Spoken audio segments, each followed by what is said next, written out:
और जब इनकी एमआरआई हमने देखी तो एमआरआई में हमने देखा इनकी पूरी एमआरआई में D11 के लेवल से लेकर L3 लेवल तक एक पानी की गांठ थी जो अप्रोक्सीमेटली साइज में 15 सेंटीमीटर लंबी थी। तो ये पानी की गांठ सामान्यतः कई मरीजों में ये कॉमन तो नहीं होती, लेकिन कुछ मरीजों में ये पानी की गांठ इतनी बड़ी हो जाती है कि नसों को दबाने लगती है।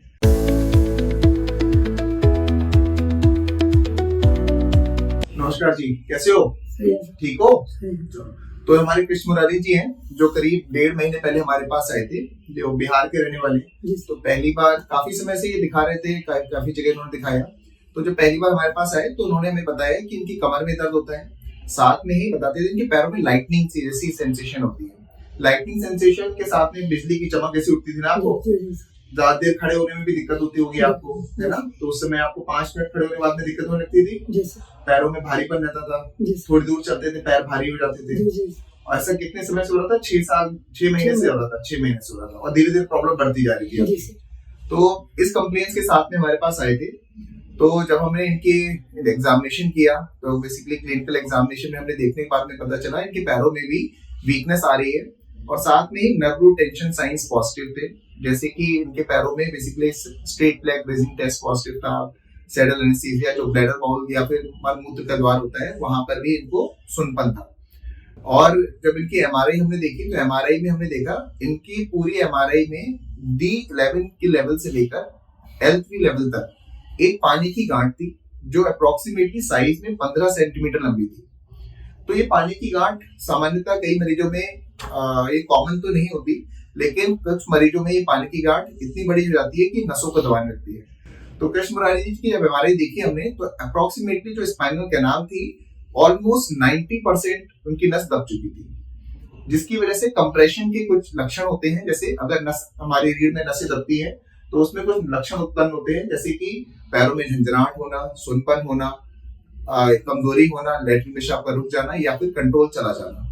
साथ में ही कुछ ऐसे सिम्टम्स आते हैं न्यूरोजेनिक क्लॉडिकेशन, जैसे चलने के साथ में ही धीरे धीरे करके पैर भारी हो जाएंगे और मरीज को बैठना पड़ता है। 2 मिनट की रेस्ट करने के बाद में या फिर लेटने के बाद में मरीज दोबारा चल सकता है, लेकिन जो वॉकिंग डिस्टेंस होती है वो लिमिटेड हो जाती है कि मरीज 2 मिनट ही चल पाएगा, 2 मिनट ही खड़ा हो पाएगा और उसके बाद में बैठने से आराम मिल जाता है। तो ये टिपिकल लक्षण कृष्ण मुरारी जी के में उपस्थित थे, और एमआरआई इसकी फाइंडिंग्स इसको कॉरेस्पॉन्ड कर रही थी, जिसमें हमें पता चल रहा था कि यहाँ पर इनको नस में दबाव है, क्योंकि कंप्रेशन इतना ज्यादा था और साथ में ही कॉर्डाई कोएना की नस के दबाव के जो लक्षण आ रहे थे वो इतने गंभीर थे कि अगर इनका सर्जरी अगर तुरंत नहीं किया जाएगा तो उस समय इनकी नस में दबाव इतना उत्पन्न हो चुका है कि पैरों में कमजोरी और भी बढ़ सकती है, और साथ में इनकी जो पैरों में झंझनाहट है ये भी परमानेंटली बन सकती है और कमजोरी भी परमानेंट बन सकती है।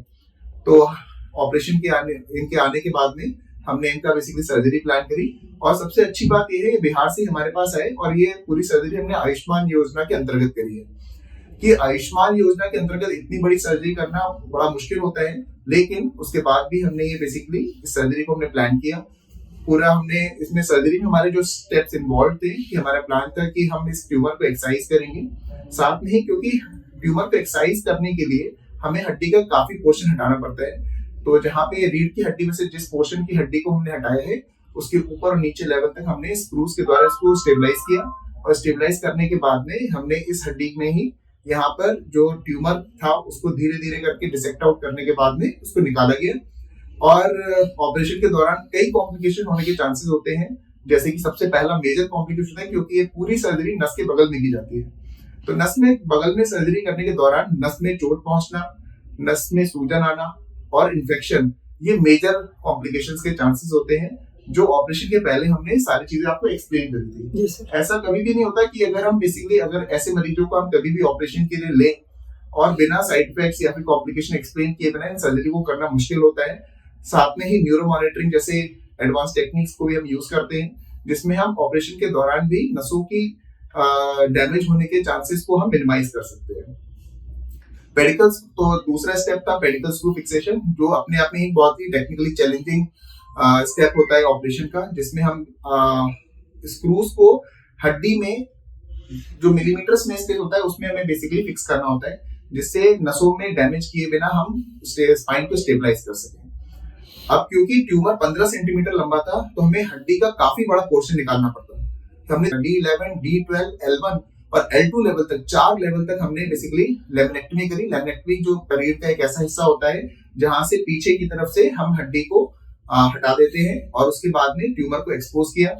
ट्यूमर को एक्सपोज करने के बाद में हमने ही ट्यूमर को जैसे धीरे धीरे डिसेक्ट आउट करना शुरू किया, तो वहां पे ब्लीडिंग भी काफी ज्यादा हो रही थी क्योंकि ट्यूमर बहुत पुराना था, बहुत पुरानी गांठ थी। तो ऐसी इस कंडीशंस में क्या होता है कि कई सारी जगह पे यहाँ पे रीवेस्कुलराइजेशन, क्योंकि ट्यूमर को ब्लड सप्लाई देने वाली वेसल्स बन जाती हैं, और उसको हमने धीरे धीरे करके डिसेक्ट आउट किया, साथ में ब्लीडिंग कंट्रोल किया।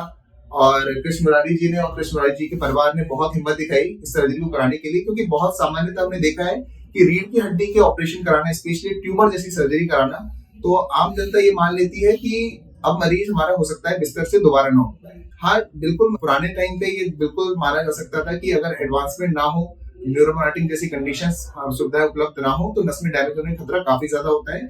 लेकिन अब ये खतरा लेस देन 1% रह गया है, और ऑपरेशन के तीसरे दिन ही हमने इनको खड़ा करके चलवाना शुरू किया। और जैसे ही इनके परिवार ने इनको देखा कि हाँ ठीक है, पूरी तरह स्वस्थ है, पैरों में कमजोरी नहीं आई है, लैट्रिन पेशाब का कंट्रोल भी इनका इंटैक्ट है, तो मुझे देख के बड़ा अच्छा लगा कि इनके परिवार के बड़ी राहत की सांस ली थी, है ना।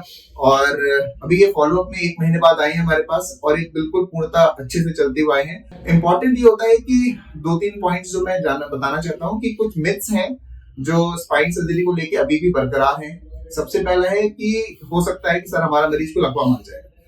तो अगर हम बिल्कुल, अगर डायग्नोसिस सही है, डायग्नोसिस सही होने के बाद अगर आपका ट्रीटमेंट प्लान सही है और आपने उसको अगर अच्छी तरीके से एग्जीक्यूट किया हुआ है while keeping the all the standard precautions, तो spine surgery is just like a simple surgery हो गई है आज के टाइम में, जो अब दुनिया के किसी भी कोने में हम उसी स्टैंडर्ड से सर्जरी कर सकते हैं जितना हम, जैसा ये नहीं है कि बरेली में कुछ हम बेसिकली सब स्टैंडर्ड सर्विसेज दे पा रहे हैं। दूसरी चीज है, क्या आयुष्मान के अंतर्गत स्पाइन सर्जरी हम कर सकते हैं?